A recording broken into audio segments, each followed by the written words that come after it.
Hi guys, welcome to our final session of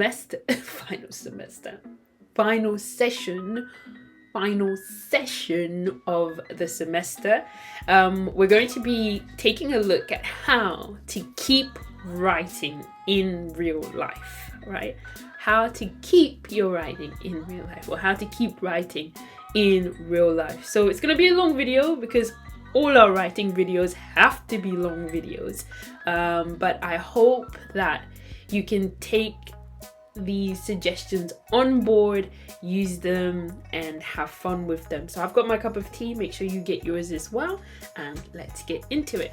Okay, let's take a look. So I'm going to be going over four major points that I would like you to keep in mind, and that I would like you to practice if you want to get better at your writing. Okay, and so I'm focusing on, so primarily my audience is people who use English as non-native speakers, but this can also help a native speaker. But mainly, English is not your first language.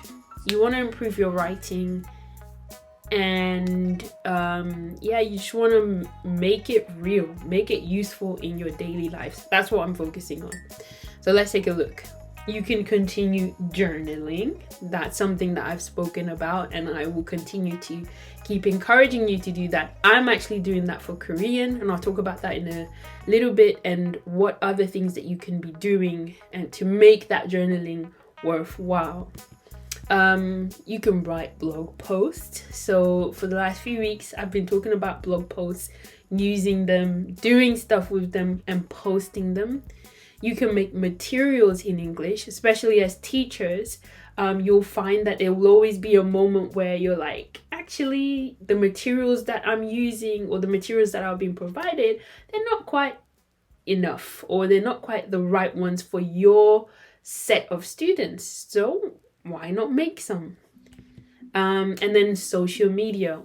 A lot of us use social media. Not everybody, but a lot of us are on, whether it be Instagram, these days TikTok, or I get told often that Facebook is just for old people, but I'm still on Facebook and I'm old. LinkedIn, wherever you are, posting in English is such a great way to connect with so many more people, usually outside of kind of like your bubble. Especially here in Korea, outside of Korea, you can connect really well with people in English, and also, you know, a lot of people are getting interested in learning Korean these days, so that could be a good way. You can meet so many interesting people online. If you can meet creeps as well, but mostly you can meet interesting people. All right, let's get into it before I digress and start talking about some other thing that is not really pertaining to what we're talking about. Anywho, let's go. Okay, so the first way that I'm going to talk about is, I don't think I mentioned it in here. Did I mention it? Yeah, in journaling, I'm going to say document your life. Find ways to, not find ways, but take the time. Especially this works really well because this is the end of the year, right? So last month of 2021. So you want to take the time to document what has happened to you in this life. And you may have not had any major things happen, or you may have had major things happen to you. So why not write about it? You'd be surprised, even the mundane things that you did in a few years' time, when your life completely changes or is very different, it might be interesting to read back.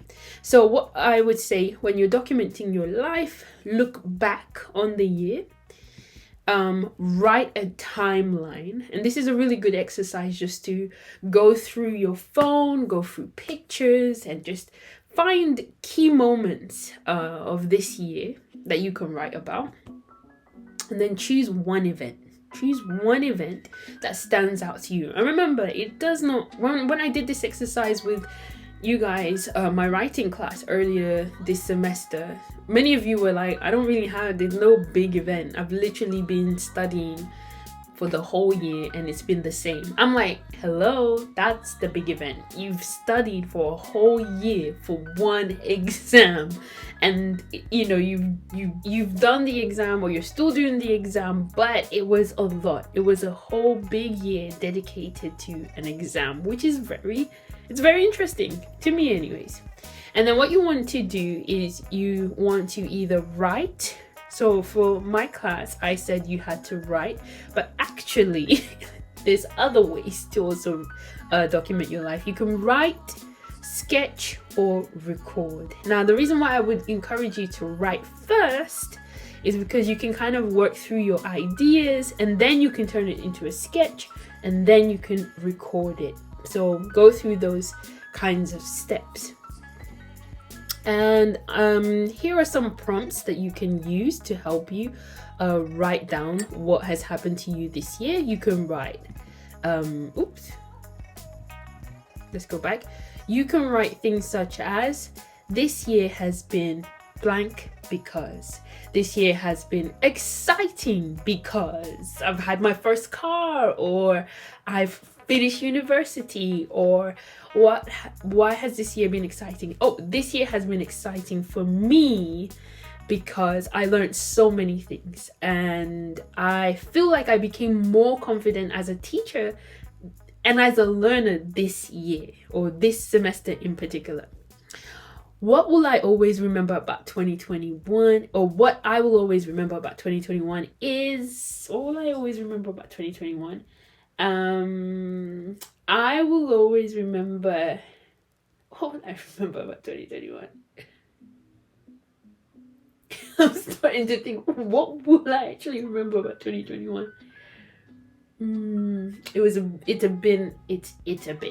It's been a very, I think it's a year of growth for me, especially like managing or kind of working several jobs, and also doing stuff on the side for myself, for my personal enjoyment. Learning how to juggle all of those commitments and stay on top of things and still keep up with other things has been a mission, but it's been really enjoyable. Learning how to use a diary again, learning Korean again. So I will remember 2021 as being a year of learning for me. Some images that will stay with me from this year are, and I'm going to insert them here, but my waffle. Oh, so good. This is for love. I don't know how to explain it. Okay. So which product do you use? See.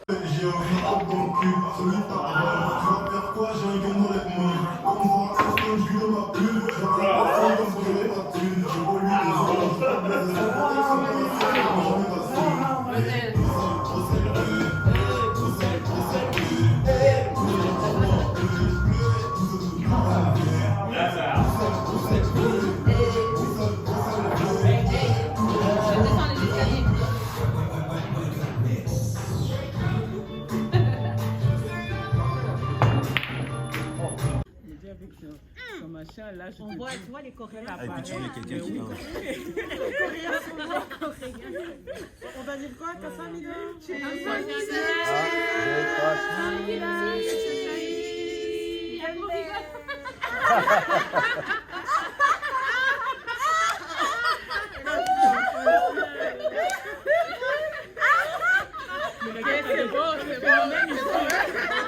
Regarde la star, elle. J'ai vu tes photos, hein. Ouais, annyeonghaseyo. Tu vois, tu vois, c'est vraiment naturel, regarde. Tu vois? Je peux voir? Regarde. Et la moitié n'est même pas dessus. C'est vraiment naturel. Regarde, t'as vu? Ah, mais c'est bon. On rigole, regarde. Oui, c'est joyeux. Oh, c'est pas possible. Les photos de l'enfant, ça ouais. C'est trop bien. J'envoie à votre maman, elle vous envoie. Oui, il faut. Non, elles sont trop.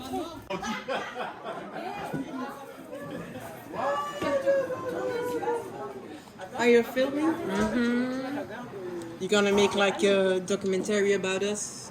About my time here. Okay, yeah. nice. Boy, I need you and that's no lie.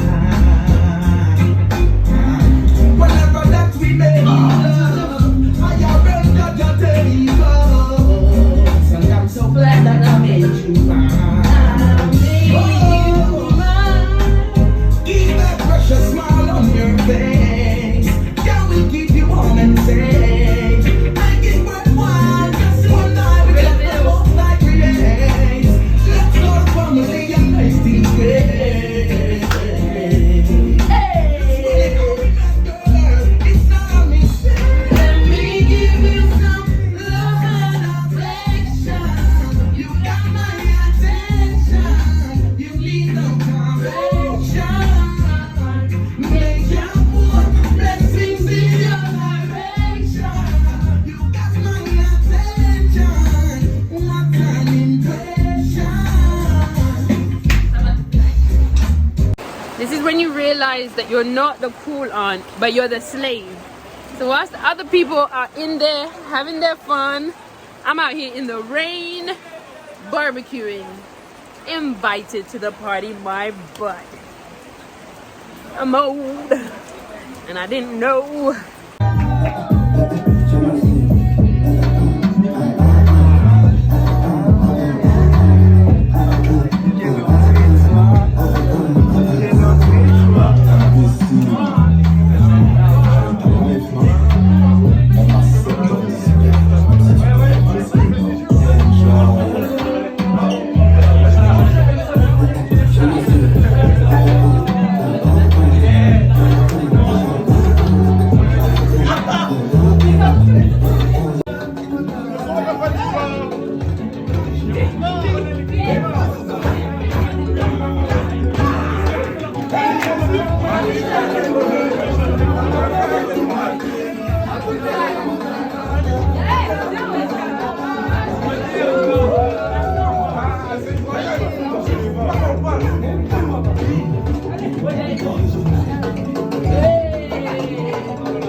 Yeah, whenever I see those videos of my cousins and family members, and it just makes me laugh so much.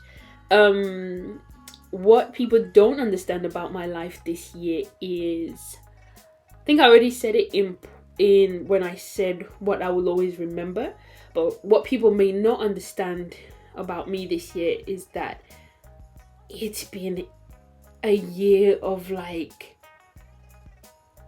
rethinking a lot of my courses, rethinking a lot of how I teach, rethinking about what do I want to do going forward, being more selective with, people's suggestions. If somebody says, hey, you want to do this, thinking more about, does it suit me? It's really been a year of growth for me. I feel like that's what this year has been like for me. So there's some prompts, and it's really good when you're stuck and you don't know what to write about. Don't waste any time. Go on the internet, find some prompts, and then just write away. The key thing is write. Don't sit there thinking to yourself, when am I gonna write? Make sure you write. Do whatever you can to make sure that you are writing. That's what's important. You're doing something. You're not just thinking about doing something, but you're actually doing it. Okay, bonus ideas or bonus info is this. Check for mistakes. So I know I've said it before that journaling is free writing, but if you're happy with what you've written and if you want to take it further, then check for your mistakes. All right, look out for your mistakes. Run it through a grammar checker. I always mention Grammarly because it works really well, especially if you have the paid. I think the paid version in Grammarly is really good. The unpaid version is a headache because it underlines the mistakes, but then it doesn't always tell you which mistakes it is. It kind of gives you an outline, or it gives you a brief summary of the mistakes, but it doesn't tell you like this mistake is a punctuation, that mistake is maybe what's it called, what does it like to point out is passive passive language. So you need to change it to more active. So I wish it was a little bit more helpful on the free side, because I think it is quite on the pricey side of things. Record yourself reading your diary. Now this is an idea that I got from another YouTuber who talks about how he learns languages. And he said that he learns languages through stories. And what he does is he tries to tell a story in the language that he's learning. And then he records himself saying the story over and over again. Not just once, but over a series of time. And every time he says it, it gets better and better and better. So if you also want to improve your speaking and you want to improve your vocabulary, writing is a really good way to do this. Once you have the written piece, you are now free to play with it. You can record yourself saying it in different emotions, and that could be working on your intonation. You can also just play with reading it out loud and maybe changing your voice, using your pitch a little bit better, or try to do it as a storytelling or just having a conversation with yourself, but still you're practicing, you're saying the stuff out loud. Listen to it back. I think it's really important for us to listen back to the work that we make, the videos that we take, so that we can see what we are doing. How's your facial expression? Like, a lot of the students that I work with are just very, whenever they do anything, like in Korean, they're like, English, they're like, and I'm like, and for me, it always feels like in English, people just become lifeless. Most of my Korean students just become it's like life is zapped out of them as soon as you say English, and then it's like Korean, they're like, yay, they're really fun, and then in English they're really boring. So listen to it back. Is there anything that stands out that's weird? And then try and see if you can fix that mispronounced word. Like, something really funny is I'm looking at some student presentations, and there's a group in particular, they wrote mouse instead of mouth. Now they spelt it wrong as well as said it wrong, and I was just shocked, because I was like, I can understand it if you say it wrong, but if you spell it wrong and there's 6 of you in a group and nobody catches that mistakes, I was just like, oh my gosh. So look back at your work, and you can use things such as Yoonglish to check out what you're saying, to check out the word that you mispronounced, to hear it and see if you're saying it correctly, and follow. You can listen back for it a couple of times. You can look it up in a dictionary. You can press the voice on the dictionary to tell you how it should be said, things like that. You can make it much more practical. Look out, I said I've been talking about that and I didn't put that out, but looking out for pronunciation mistakes. You can follow all of those advice that I gave you. So that is journaling or documenting your life. Let me find. So right now I am using this book. So I have Korean class. It's actually stopped now because of the COVID cases. It's basic Korean. It's level 1. It's very just introductory Korean, but it's been really helpful because I haven't been doing any practical Korean learning for a long time. So it was a good way for me to get back into it. And where is my book? And so what I've done, I think I've shown this before, but I started to journal, and here it is. I think I'll take a picture. So I just wrote about my day. I wrote about what I did. I used the translating app, which I later found out is very misleading. So a better method that I would say would be get a book. Get a book that kind of corresponds to what you're actually learning in this moment. So this book right now. Sorry, my camera. Whoa, I need to put this down. My camera is going crazy, so I don't want to confuse it by putting this. So this book has It's, you know, it's an Eric Carle. Is it Eric Carle story?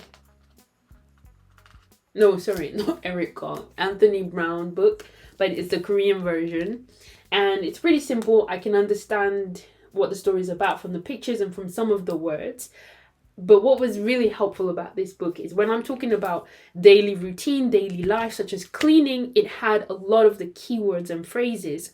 So I cheated. I used it as a mental text, and I used some of the sentences I found in this book to help me write my sentences to explain what I did in my day. So a good thing I haven't been doing, but the next step, like I said, would be to record myself reading it and saying it out loud. Yeah, it's interesting because then, you know, it will get my brain working with the language in a much more different way. It will help make the language even more real. So it's been nice. I've tried to use what I've been learning in class in the language. For example, we went over kind of talking about when do you do something at what time. So I've tried to use more about time. Like last time we were talking about AM, PM, time and everything like that. What did I write?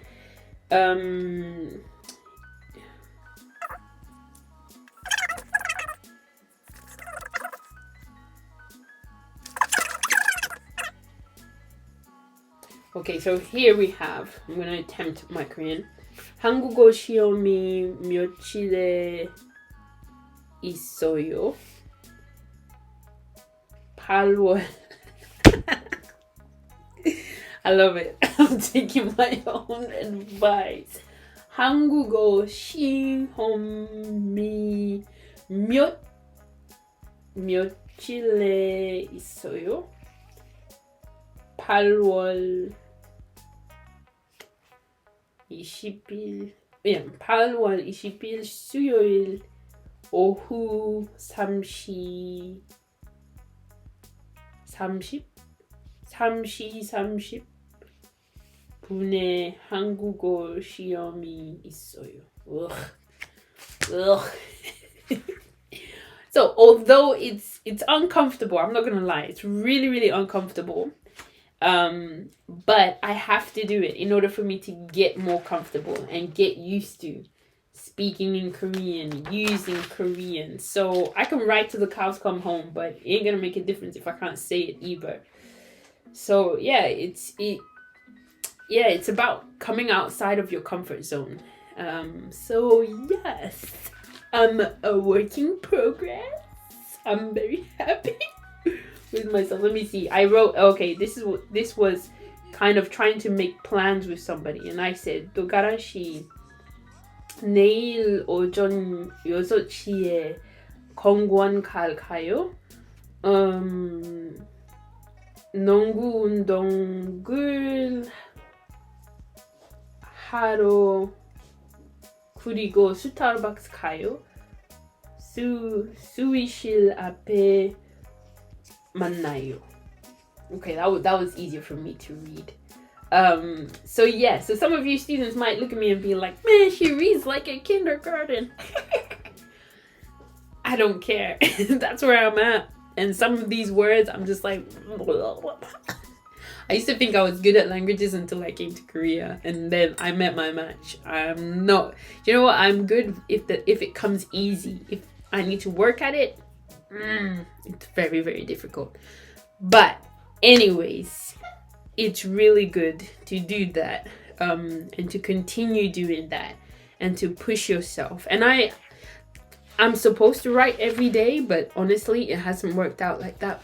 But when I was writing every day, I felt like I was becoming more and more aware of how I should be forming the sentences, of my common mistakes, of where my problems are. So for me, I'm not doing it, and I should be doing it, but I would just advise you, do it as often as possible. Do it as many times as you can, even twice a day, even, I don't know. And also focus on past tense, focus on future tense. So focus on, what did you do yesterday? What do you think you will do this week? What are you doing right now? Write in different tenses. That would be good as well. Okay, all right, let's talk about blog posts. So I've talked about it a lot, but in this video, I want to mention how you can use it. How are you going to use blog posts effectively? So number one, I would say, is post it. Like when you've written the blog post, post it somewhere. Find a way that you can post it somewhere. Don't just keep it, but share the information that you found, and work within your daily life. That I think I'm really keen on. Do whatever you actually do in everyday life. Like my diary is based on whatever I do in my daily life. It's based on conversations with my husband or my brother-in-law, my friends. I'm not learning about things that are outside of my life circle right now. I'm just not there yet. So I would say the same thing for you. Write about daily life. Write about maybe things related to your career or your studies, and post it. Find the place to post it. Emailing. You can turn your blog post into an email. I think it's every Sunday, I get emails sent to me by who is it? I know I get one from Jill Diamond. So here we have Jill Diamond. She says, "Greetings, Claudia. With Thanksgiving weekend over and all the Black Friday shopping hoopla starting to lull, you would think you could close your eyes and drift off into some final moments of peace, when all of a sudden you know what comes? Hanukkah." Oh, I say Hanukkah. My relatives are Jewish. I was raised in a non-Orthodox family and consider some of my Jewish heritage to be included in my customs and values. There's a lot of things that Hanukkah means to different people, and if you are one who loves history, I suggest you read up about the Festival of Lights on the History Channel with this link. So she says here, for today, instead of focusing on the end of Thanksgiving weekend blues, I'm taking a moment to share some of my memories and family traditions around the Festival of Lights. One, my grandmother used to fry up some handmade potato cakes that she served with sweet applesauce and sour cream. How I wish I could get a taste of those today. Geld means Hanukkah money in Yiddish, and it was something we got as presents during the holiday. Sounds similar, right, to what Koreans do when it comes to the Korean New Year. Dollars. Sure wouldn't mind a few extra bits of that either. Hanukkah also just reminds me of family, which is something that I have not had a lot of over the last 2 years, spending more of my time in Brazil. Trying to encourage us through her own memories. And what I love is that I get these messages almost every week. There's also Joe Diamond, and then Jill Diamond, and then there's Joe Gakonga, who also sends me her emails as well. But what I wanted to pay attention to was the way it's written. It's very much like the blog post. It's easy to skim read because we have nice titles.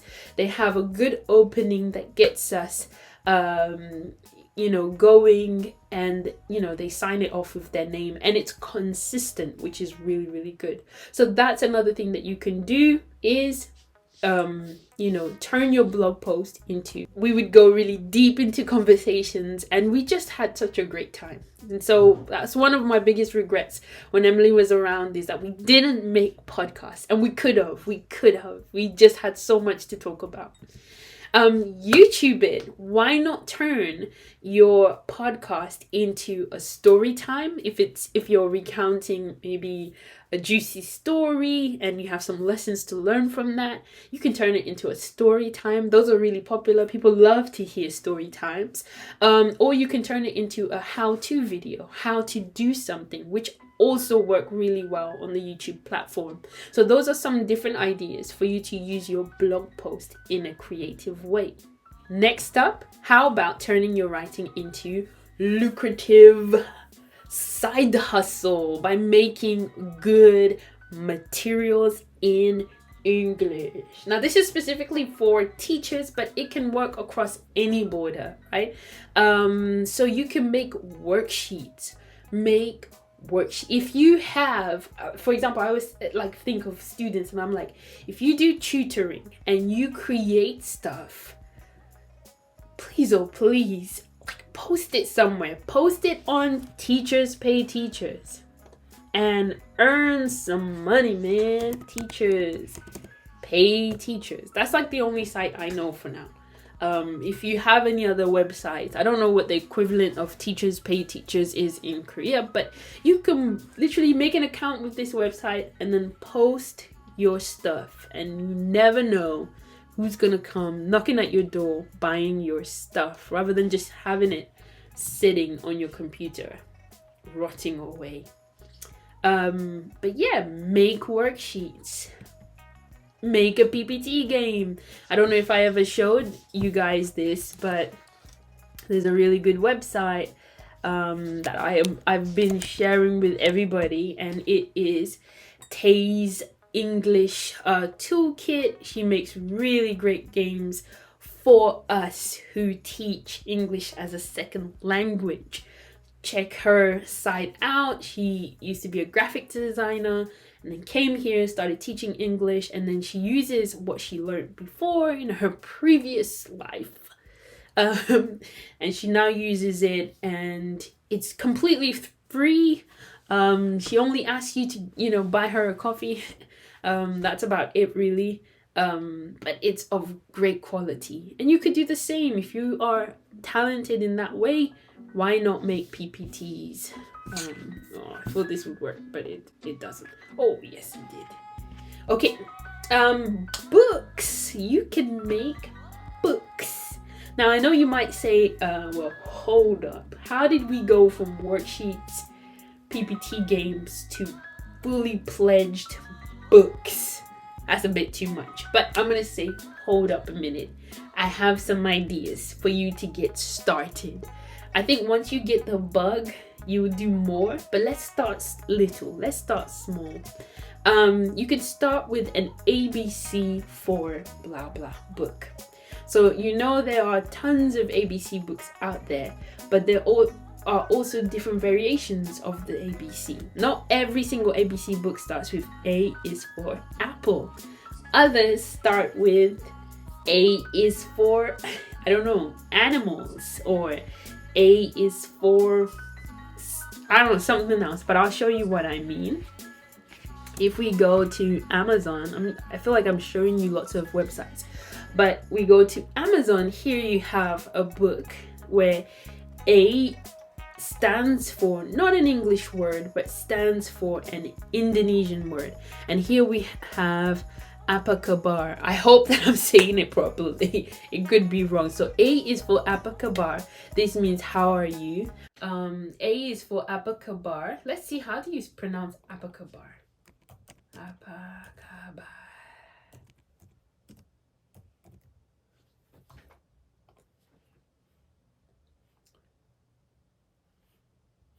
Okay.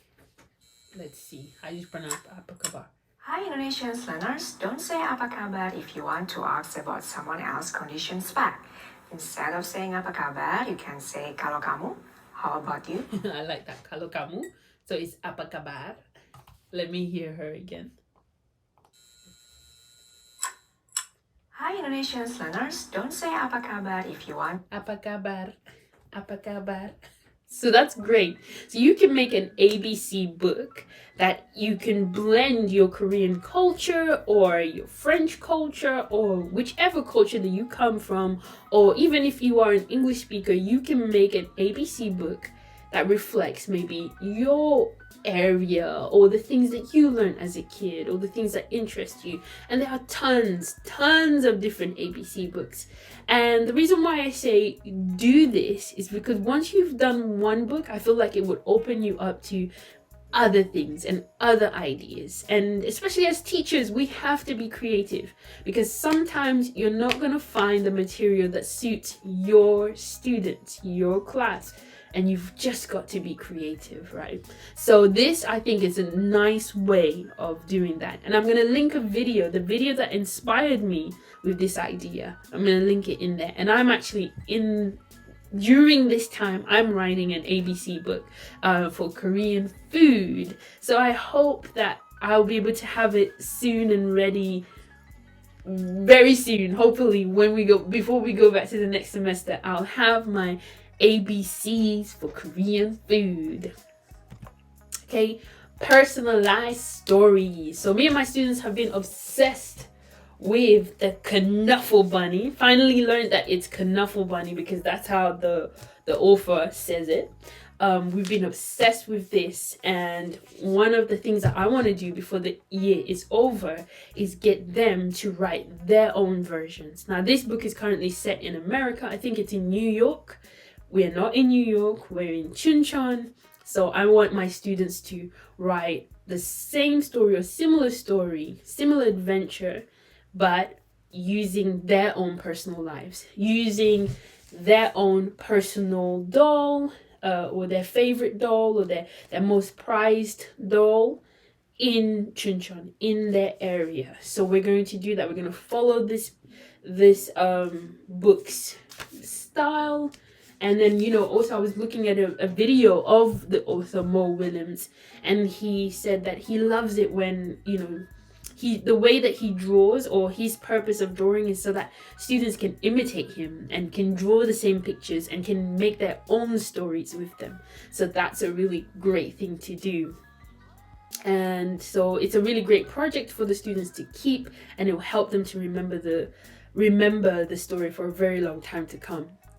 The other thing that you can do is translate your favorite stories. Now, one thing I want to tell you is that everything I'm telling you, I'm also doing myself. So at the moment, I'm also in the process of doing some translation for some Korean folk tales. So here I have, this is for a high school project. We're taking a look at some stories, and I have to do the proofreading. But a lot of the time I end up also doing the translating because it doesn't quite make any sense. And I found that Korean stories, man, they are hard to translate. I don't know what kind of Korean is in Korean stories, whether it's like really olden day Korean. But they're so hard to translate. For example, this line here, which line is it? 1, 2, 3, 4, 5. 1, 2, 3, 4, 5. It's like grandfather of grandfather and of grandfather started talking. What did it mean? Since grandfather's grandfather of the grandfather. I don't know what that means. If any of my students know what it means, I know I've just butchered the Korean language, but if you know what this means, please let me know, because I don't know what it means. And if I go to a translator, for example, I've used everything. I've used this. Papago is just not giving me what I need. It says, since grandfather's grandfather's grandfather's grandfathers. I've used Google Translate, which, by the way, Google Translate sometimes gets the vibe properly compared to what are you talking about? From your grandfather's and grandfather's days. And then there's another one that I usually use is it no. It's another place that I usually use. Yeah. This sometimes gets it better, but since grandfather's grandfather and his grandfather. I don't know what this means. I'm struggling and I need help. So if you know what this means, please let me know, because I don't know what this means. I don't know what it's trying to tell me. Maybe I should use this other sentence. Maybe sometimes that helps if you use two sentences together. So essentially my job is not to read the Korean part, it's to read the English part. But sometimes I find it easier when I'm looking at things that have been translated from Korean to English. I just find it easier to just look at the Korean myself. And it's amazing. I don't understand everything. and yet I can tell whether it's right or wrong because it's wrong in the English. Let's hear it. 할아버지의 할아버지의 또 그 할아버지 때부터 말이야. 칠대나 불씨를 이어온다는 게 아무나 할 수 있는 일은 아니지. Let's see. It says grandfathers, grandfathers, grandfathers, grandfathers, grandfathers. It's not something that anyone can do to continue the fire of the seven. I think they're just trying to say for many generations, this family has been doing this thing because they've been basically the fire keepers. And that's another thing. Korean stories are so funny because there's always this story about somebody eating something that they shouldn't be eating, like a tiger eating a grandma, or like there was one that was so wacky. It was like a girl who's turning into a fox, and she keeps eating all her family members. And this guy, I don't even know, one of the sons was like, I think our sister's not right. She's doing something. But the father was like, no, that's my precious girl. Anyways, so I thought that was really, really funny. But yes, translating stories, it can be a headache, but I feel like the process is really good for me. Especially as it gives me an opportunity to read in Korean, to work with the Korean language in other ways that I wouldn't have. And it also helps me to know more about Korean stories, and the way things, Korean folk tales and things like that. So yeah, translate your favorite stories into English or into the language that you're working on. Okay, finally, social media. A lot of us use it. It's a great way to use your English. I would say write a description in your language plus English. So if you normally always write in Korean, why don't you add English at the bottom? Just challenge yourself. You don't need to do it once. Just do it once. You may have fun. And I really do want to do this because it's kind of weird. My primary audience is Korean, and yet all of my material is in English. So sometimes I think maybe I need to start actually posting stuff in Korean so that I can be able to also reach out other people who are teachers and might be interested in the material that I make. DM somebody, direct message someone you follow to appreciate them, ask for advice or freebies. You never know who will say yes, who will reply. Do not be intimidated by them having lots of followers or being very popular. Just whatever. Just message and see. You never know. I've been able to meet some really incredible people by doing this, and I've been able to reach out even to big companies. Actually, one really good story, I didn't DM them on Instagram, but I went to their website. It's a song company based in Seoul. It's actually a pretty big song company that makes kids English songs. I wanted to use their songs on my videos because I was like, I'm an English teacher and it's a pain. I can't use anyone's music because of copyright issues. Would you mind giving me rights to your music to use freely? And somebody from the company emailed me back and said, hey, thank you for emailing us. He said, we get nonsense emails, but every now and then we get an email or a message that makes sense. So they were really happy to have received my message. And then we started talking about how could they help me and how could I work with them in the future and stuff like that. That was a really good opportunity. I also was able to DM another YouTuber on Instagram and ask if they were up for an interview, and we did the interview, and that was really great. And I learned so many things about YouTube and working hard, and I had so much respect for that person. Actually, it's what's it called, Taylor with an E, who makes the PPTs that I mentioned about in the video. So those are two ideas for social media.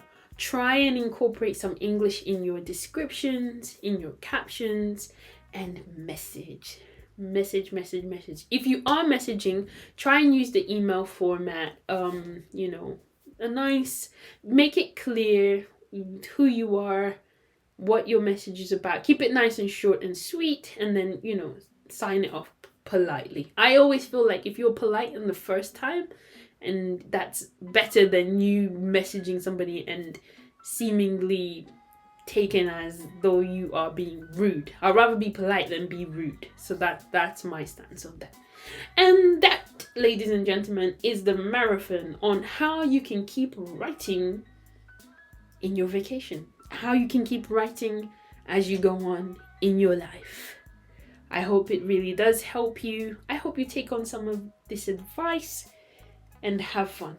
Thank you very much. It's been great. Merry Christmas to all of you, and Happy New Year, and see you around. All the best with the future. Bye bye.